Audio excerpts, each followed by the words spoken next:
Olá, meus irmãos, que a graça e a paz do Senhor Jesus esteja com você. Estamos de volta mais uma vez para mais uma aula da Escola Bíblica Dominical, desta feita estudando a lição de número 11, que vem falar sobre a conexão do tabernáculo com os evangelhos. Essa lição que estamos estudando é a lição de jovens da editora Betel, que traz por tema Tabernáculo, a tipologia redentora de Cristo. E como disse, a lição de hoje é de número 11, que vem trazer uma conexão do tabernáculo com os evangelhos. Então vamos estar estudando, o texto de referência está registrado em Hebreus, capítulo 10, do versículo 1 a 8. E o versículo do dia está registrado em Hebreus 9:11. Mas vindo Cristo, o sumo sacerdote dos bens futuros, por um maior e mais perfeito tabernáculo, não feito por mãos, isto é, não desta criação. A verdade aplicada diz: os evangelhos revelam as figuras do tabernáculo. E como sempre, nós temos aqui três objetivos. O primeiro dele é apontar a conexão entre o tabernáculo e os evangelhos. Segundo, detalhar a visão de cada evangelista. E terceiro, aplicar as verdades no desenvolvimento cristão. A introdução diz assim: e do nosso conhecimento que as coisas do antigo pacto eram apenas sombra do que estava por vir. Deus, em sua infinita graça, revela detalhes da vida, ministérios e morte de Jesus no tabernáculo, porém, foi apenas na plenitude dos tempos que a graça de Deus se manifestou, trazendo salvação a todos os homens. Então, nós vamos ver a partir de agora que cada objeto, cada utensílio que existia ali no tabernáculo, eles apontavam para o Evangelho. Então, nós vamos ver aqui no decorrer da lição que o número 4, ele aparece várias vezes, né? Esboçado ali naqueles utensílios que existiu ali. Então, isso aponta para os 4 evangelhos de nosso Senhor Jesus Cristo. Então, o evangelista Mateus e Marcos narram a história da vida de Jesus e ambos denominam o evangelho com seus respectivos nomes. Apesar de serem escritos com objetivos diferentes, as duas obras se complementam, ampliando as informações acerca de Cristo, bem como a obra que veio realizar. Mateus, por sua vez, Lucas, a vida de Jesus, as profecias do Antigo Testamento, apresentando Jesus como cumprimento das profecias messiânicas. Para Marcos, ou para Mateus, Jesus é o rei dos judeus. A cor púrpura do tabernáculo fazia alusão ao evangelho de Mateus. Marco, por sua vez, traz Jesus como servo sofredor e que veio para servir e dar sua vida em sacrifício pela humanidade. O evangelho de Marcos estava representado pelo tecido vermelho. Estes 2 evangelistas contribuíram para a propagação da história de Jesus como o sacrifício perfeito exigido por Deus. Então, nós vemos que há uma simbologia muito grande envolvendo o ministério de Jesus. Então, desde o início desse trimestre, nós estamos sempre pontuando que tudo aquilo que o sacerdote fazia, todo aquele trabalho que era executado ali no tabernáculo, ele tinha um fim e ele tinha um porquê. E a palavra de Deus nos afirma, através do escritor aos Hebreus, que aquilo ali era uma sombra das coisas futuras. No entanto, a mudança que aconteceu ali foi que Jesus, na plenitude dos tempos, quando ele vem e assume a posição de um Cordeiro de Deus que tira o pecado do mundo, conforme pregou João Batista, ele faz apenas um único sacrifício, um sacrifício perfeito. Porque, como já dissemos anteriormente, aquele sacrifício que era executado diariamente ali, chegou no momento que Deus já não suportava mais. Então, agora, nós estamos vendo a conexão do tabernáculo com os evangelhos. Nós vemos no caso aqui Mateus, né, quando ele aponta Jesus como rei dos judeus, e era exatamente isso que os judeus esperavam naquele momento, né, que viviam ali uma época de bastante sofrimento, estavam sendo massacrados pelos romanos naquela época, porque os romanos tinham dominado todo aquele povo, toda aquela região, e eles, diante desse sofrimento, eles aguardavam ansiosamente pela vinda desse rei, conforme Mateus apresenta, né? E aqui simboliza a cor púrpura do tabernáculo. Fazia alusão ao evangelho de Mateus. Aí Marcos, por sua vez, traz Jesus como servo sofredor. E aí é nesse contexto que nós vemos que houve uma decepção do povo judeu. Porque quando eles esperavam um líder, alguém que vinha para liderar o povo, para regimentar um exército, para ir contra o poderio que dominava Jerusalém e todo o Estado de Israel, vamos dizer assim, Jesus vem como Marcos apresenta, como um servo sofredor, e que veio para servir e dar sua vida em sacrifício pela humanidade. Então ele se apresenta não como o rei, como líder político, que ia fazer uma política, que ia fazer uma guerra contra os inimigos. Mas ele veio como servo sofredor e como aquele que veio para servir e dar a sua vida, né, em prol da humanidade perdida. Então, era um reino espiritual que o Senhor Jesus estava trazendo naquele momento. Era tirar aquele povo da inércia da religiosidade. Porque, como vimos em lições anteriores, o povo estava envolvido naquela religiosidade e era uma religiosidade mórbida, fria, sem nenhuma algo que realmente pudesse ser palpável ali. Então precisava de alguém que viesse trazer um despertamento, vamos dizer assim, um avivamento, e Jesus vem trazendo o reino espiritual, uma mudança de atitude. Era muita lei, muitas coisas que foi criada a partir de Moisés, que deveriam ser observadas, e eles não estavam conseguindo fazer isso. Só não estava existindo mais, né, aquela matança exorbitante como no tempo de Moisés ali no deserto. Mas os rituais continuavam sendo os mesmos. E o pessoal continuava vivendo na pecaminosidade, distante de Deus, ao ponto de transformarem o templo de Deus num grande supermercado, ou num mercadão, vamos dizer assim.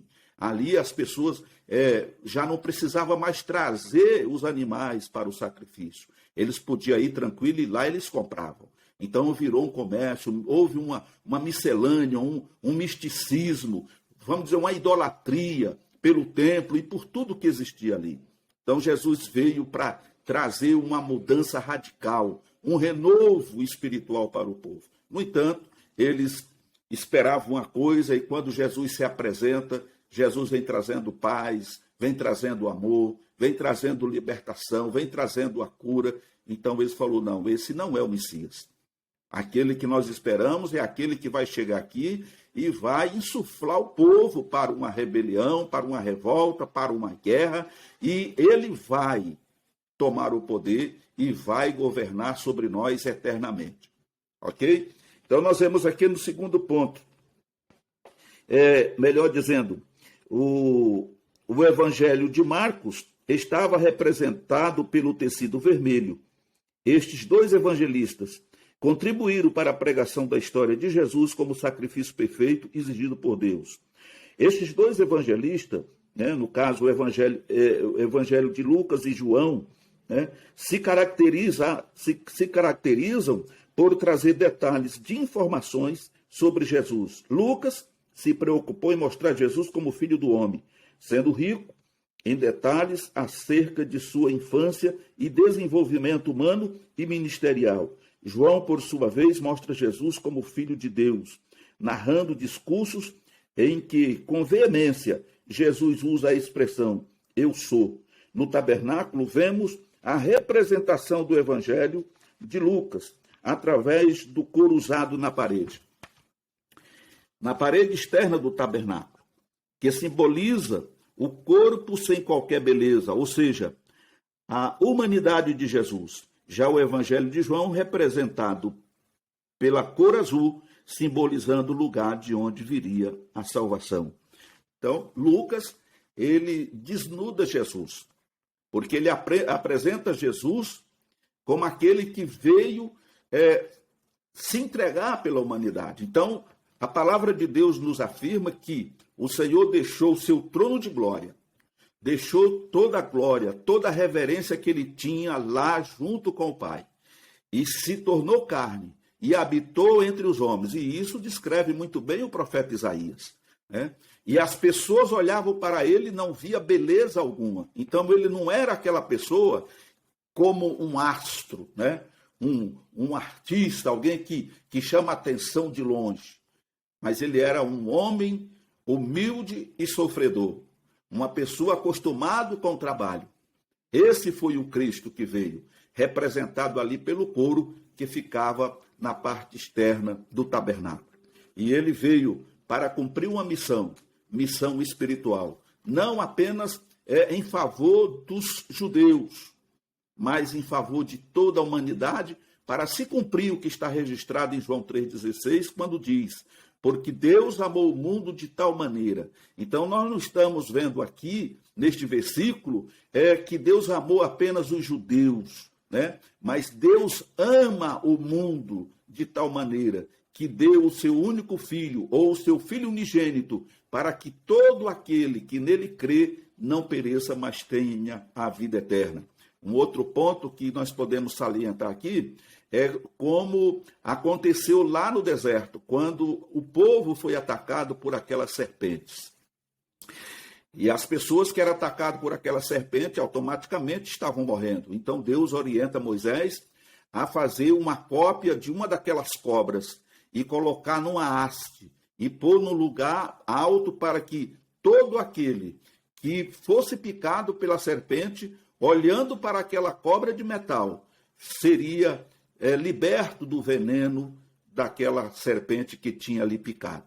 Então, quando nós vemos aqui esse versículo de João 3,16, isso nos arremete a esta lembrança, porque é para o que crê, né? Deus amou o mundo de tal maneira que deu o seu Filho único, para que todo aquele que nele crê não pereça, mas tenha vida eterna. Não pereça do quê? Não pereça com o veneno da antiga serpente, mas obtenha a vida eterna. Então, ali, naquela haste, aquela cobra simbolizava, ou apontava figuradamente para o Cristo crucificado ali no Calvário. Ok? Então, isso é importante nós atentarmos para isso, entendermos que o Senhor Jesus, ele veio trazendo com ele muito mais do que um reino terrestre. Ele veio trazendo a reconciliação do homem com Deus e dando a esse homem a oportunidade de obter a vida eterna que foi perdido lá no Éden, quando do primeiro pecado original. E aí diz aqui que a graça de Deus nos alcançou e hoje somos o tabernáculo vivo, abrigando o Todo-Poderoso. Até para fazer alusão ao texto áureo que lemos, que o Senhor não habita em casa construída por mãos de homens, mas ele habita na casa que ele próprio construiu. E essa casa somos nós. Paulo faz alusão muitas vezes sobre a questão do tabernáculo. Nós somos o tabernáculo. Hoje o Senhor habita em nós. Como um versículo muito conhecido ali no Evangelho de João, quando diz que aquele que guarda os mandamentos de Deus, esse é que verdadeiramente ama. O Senhor usa essa expressão. Aquele que guarda os meus mandamentos, esse é o que me ama. E esse que me ama será amado do meu Pai. E eu e o Pai viremos a ele e faremos nele morada. Então aqui resume, né, o fato e a certeza de que hoje nós somos esse templo, nós somos esta casa, nós somos este tabernáculo. No entanto, é necessário que nós sejamos separados do mundo, porque Deus não compactua aquilo que é seu com o mundo, com o inimigo das nossas almas. Então precisa haver seriedade, comprometimento e separação, em outras palavras, santidade, para que nós possamos, de fato, ser templo do Espírito Santo. E o Senhor diz que Ele está conosco para sempre. Ele para sempre está conosco para nos ajudar, nos auxiliar, nos advertir, né? Fazer a nossa consciência trabalhar quando nós começamos a transigir com o pecado. A nossa consciência, ela vai mostrar que nós estamos indo pelo caminho errado. E quando temos esse conhecimento, nós temos perfeita comunhão com Deus e temos paz com Deus. Louvado seja o nome do Senhor. O segundo ponto aqui fala sobre o altar de holocausto e a cruz. Diz aqui que no pátio estava o altar de holocausto, feito de madeira de acácia, coberta de cobre ou bronze, conforme Êxodo 27, de 1 a 2, onde oferecia sacrifícios. O Calvário, ou Monte Caveira, ficava fora de Jerusalém. A Bíblia diz que Jesus, para santificar o seu povo, padeceu fora do arraial. Então, ninguém entrava no santo lugar, e muito menos no santíssimo lugar, sem que primeiro passasse pelo o altar do sacrifício, o altar do holocausto. Primeiro era queimado ali o animal para pagar os pecados daquela pessoa que o confessava diante do sacerdote. A partir dali, os seus pecados eram perdoados, mas lá no santo lugar ele não podia entrar. Somente os sacerdotes tinham acesso lá. Com o Senhor Jesus, as coisas mudaram. Jesus, cumprindo o que está escrito em Êxodo, ele morreu fora da cidade, no monte, aonde todos, conforme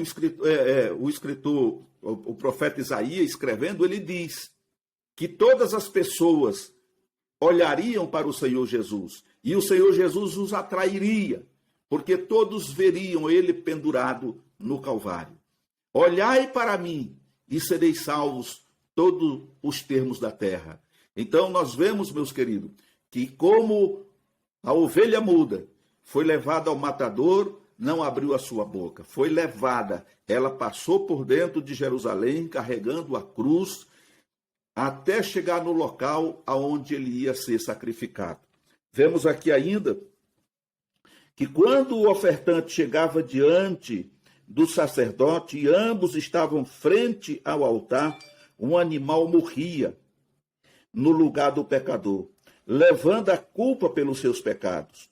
O ritual que simbolizava este ato era o ofertante colocar a mão sobre a cabeça do animal a ser degolada, transferindo assim toda a culpa para o animal. Vale ressaltar que o animal deveria ser sem mancha e sem defeito. Os evangelhos registram que Jesus foi pregado na cruz pelos nossos pecados. A cruz representa a morte e lugar de pagar pelos pecados.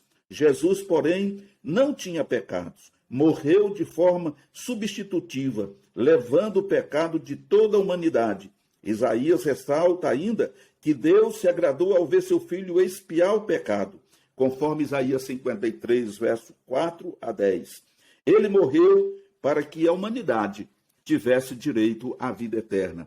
Então nós vemos que quando Jesus chega, as pessoas estão vendendo os animais e muitas das vezes os sacerdotes estavam oferecendo animais defeituosos. O culto já não tinha mais aquela harmonia, aquele vigor. Então era uma coisa mecânica, rotineira, era uma coisa fria e mórbida. Então Jesus ele vem para mudar isso. E Jesus assume o nosso lugar. Ele foi para a cruz, recebeu todos os nossos problemas, todos os nossos pecados, as misérias, tudo aquilo que não prestava, que estava impregnado em nós, Jesus toma sobre si. E ele leva sobre si no madeiro. E ali ele concretiza finalmente um sacrifício perfeito e para sempre, abrindo a porta, como já disse aqui no princípio, não somente para os judeus, mas para todo aquele que crê e que reconhece o seu estado de pecaminosidade e de miserabilidade.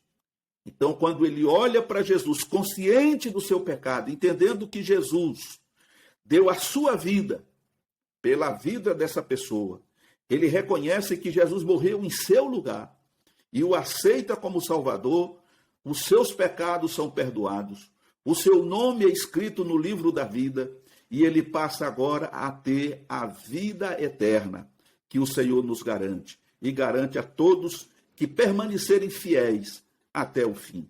Louvado seja o nome do Senhor. No ponto 3, nós encontramos aqui quando Deus chama Israel e estabelece o tabernáculo. Seu intuito era que Israel propagasse acerca do verdadeiro Deus sobre as demais nações. Portanto, um mandado evangelizador. Através do Calvário e Pentecostes, a Igreja de Jesus se estabelece na terra e o objetivo é explícito. Quando lemos Marcos 16:15, pregar o evangelho a toda criatura. Então, no ponto em que olhamos aqui, nós verificamos que o intuito de Deus era que o povo judeu propagasse as boas novas a todas as pessoas. E eles seguraram. Mas através do sacrifício de Jesus, conforme descreve Marcos 16:15, quando Jesus ele não pede, mas ele dá uma ordem, dizendo: ide por todo mundo e pregai o evangelho a toda criatura. Quem crê e for batizado será salvo, e quem não crê será condenado. Esse trabalho hoje está sob a responsabilidade, ou sobre a responsabilidade da igreja. Nós, cristãos, temos o dever de anunciar as boas novas, até para que o evangelho seja pregado em testemunho a todas as gentes, a todas as nações. Só depois virá o fim. É lógico que, se olharmos a grosso modo, nós vamos ver que hoje existem muitas denominações pregando o evangelho, seja nos templos, seja através das redes sociais, seja através da televisão, do rádio, mas ainda há muitos países que não foram alcançados. E nós precisamos fazer esse trabalho enquanto é tempo, porque a palavra de Deus diz que a noite vem, quando não poderemos mais trabalhar. Ok, meu querido? Então veja ainda aqui no ponto 1, dizendo: em todos os rituais levíticos, percebemos o intuito de Deus em estabelecer um padrão de santidade para o povo. O próprio sacerdote carregava uma lâmina de ouro na cabeça com a frase: santidade ao Senhor. No Novo Testamento, por intermédio de Jesus, também se estabelece um padrão de santidade para a igreja. Paulo enfatiza que a vontade de Deus é a nossa santificação. O padrão de pureza exigido no Antigo Testamento é a mesma do Novo Testamento. A diferença é que, na Nova Aliança, temos Jesus como alguém que se compadece de nossas fraquezas. Na Epístola aos Hebreus, a condição para vermos Cristo face a face é a santificação. Hebreus capítulo 12, verso 14. Sem a santificação e sem a paz com todos, não veremos o Senhor. Então, é importante isso aqui. Deus, ele cria esse padrão desde lá do Antigo Testamento. Inclusive, nós vimos em lições anteriores, aonde chegava uma época em que, muitas vezes, alguém, um daqueles dos seus contemporâneos ali, estava passando por alguma dificuldade, ele vendia a sua propriedade, mas chegava no jubileu, ele deveria receber a sua propriedade de volta. Se ele se vendesse como escravo, ele deveria receber a alforria. Então, isso é uma forma de Deus manter a igualdade dentro, da tribo de Israel, no meio do povo. A mesma coisa é o que acontece hoje. Não podemos dizer que amamos a Deus quando, na verdade, aborrecemos ao nosso irmão. Se eu digo que amo a Deus, conforme João escreve, e aborreço o meu irmão, eu sou mentiroso. E o mentiroso é filho do diabo, né? Então, nós não temos aí nenhum vínculo com Deus, porque somos mentirosos. A mentira é do inimigo das nossas almas. Ele é mentiroso desde o princípio.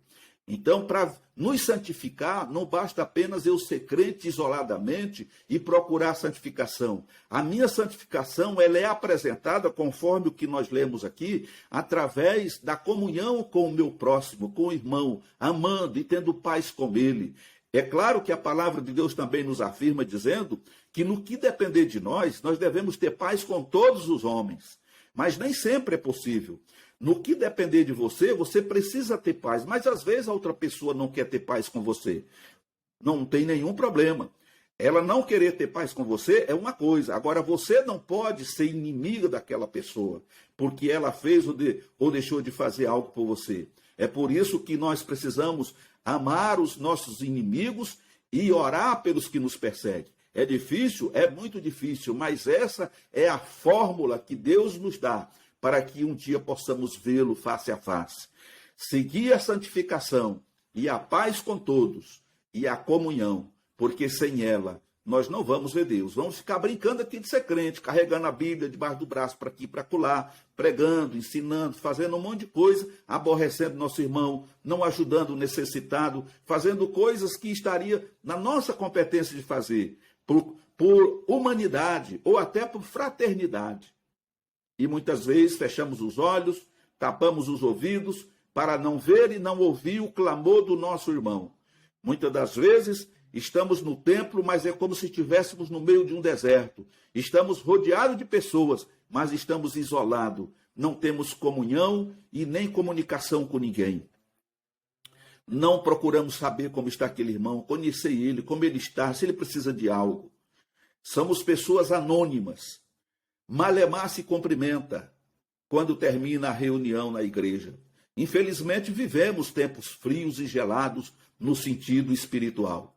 Mas o Senhor nos desperta, Ele nos adverte para que não sejamos assim, que não venhamos agir desta maneira, mas que possamos ser fiéis a Ele, buscando a santificação e a paz com todos os irmãos, e aliás com todos os homens, e a comunhão, porque sem ela nós não vamos ver o Senhor. Ok, meus queridos irmãos? Que Deus abençoe você em Cristo. Chegamos ao término de mais uma lição. Se Deus nos permitir, estaremos de volta numa outra oportunidade. Lembrando a você que tem nos acompanhado neste canal, se inscreva. Você que ainda não é inscrito, ative o sininho de notificação.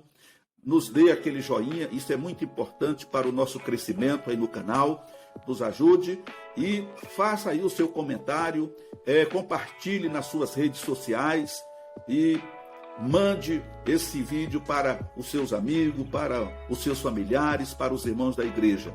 E eu tenho certeza que vai ser bênção na tua vida, vai ser bênção em nossas vidas e o nome do Senhor vai estar sendo glorificado. Fique na paz do Senhor Jesus e até uma próxima oportunidade.